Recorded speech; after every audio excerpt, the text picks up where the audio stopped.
দুর্গাপুরে ভিড়িঙ্গি বিএসএনএল অফিসে অগ্নিকাণ্ডের ঘটনা। চাঞ্চল্য এলাকায় বরাত জোরে প্রাণে বাঁচলেন এক কর্মী। মঙ্গলবার সকাল 8টা নাগাদ এই অগ্নিকাণ্ডের ঘটনাটি ঘটে।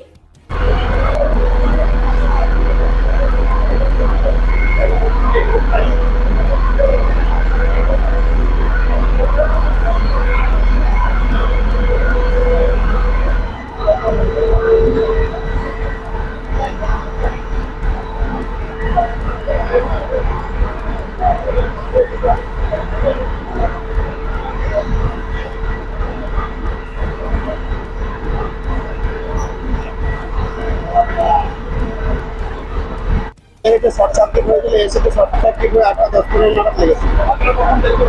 আমি ওই টাইমে অফিসে ছিলাম, অফিস থেকে আমি দেখলাম এলাম বাজছিল, ফায়ার এলাম বাজছিল। তখন আমি যাই, পুরো ধোঁয়াতে ভর্তি হয়ে যায়। ভর্তি হওয়ার পরে আমি নিজেই বেরোতে পারছিলাম না।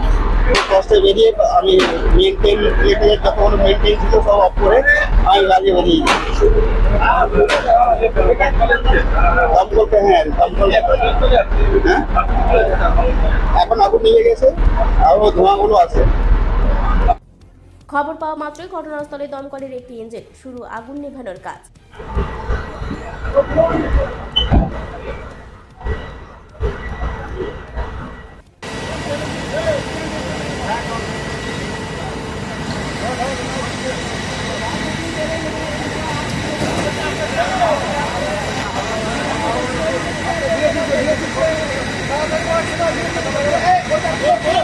শর্ট সার্কিট থেকেই আগুন লেগেছে বলে প্রাথমিক অনুমান। আমাদেরকে বিএসএনএল ফায়ার হয়েছে, সেই হিসাবে কল দিছিল। আমরা সাথে সাথে আমাদের গাড়ি বেরিয়ে গিয়েছে, চলে এসছে। BSNL G+2 storage building, underground ফ্লোরটা হচ্ছে আমরা রেন্টেড। ওদের সার্ভার রুমে আগুন লেগেছে, আগুনটা আউট হয়ে গেছে। এখন গ্যাস আছে, গ্যাসটা বের করে সম্ভবত যেটা মনে হচ্ছে, আমরা তখন টোটালি ইনভেস্টিগেশন না করতে বলতে পারবো না। তবে যেটু আইডিয়া আমাদের মনে হচ্ছে ইলেকট্রিক শর্ট সার্কিট এসি থেকে লেগেছে। এখন নিয়ন্ত্রণ কন্ট্রোল হয়ে গেছে, আউট হয়ে গেছে। ক্ষয়ক্ষতি তো বিএসএনএল কিছু হবে, আদার্স ক্ষয়ক্ষতি কেন হবে? এটা বিএসএনএল একটা রুমেই লেগেছে, অনলি ফর ক্যাবিল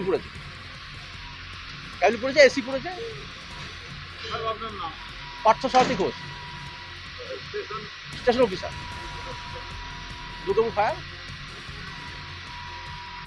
দুর্গাপুর থেকে অনুরাধা সেনগুপ্তর রিপোর্ট, খাঁটি খবর।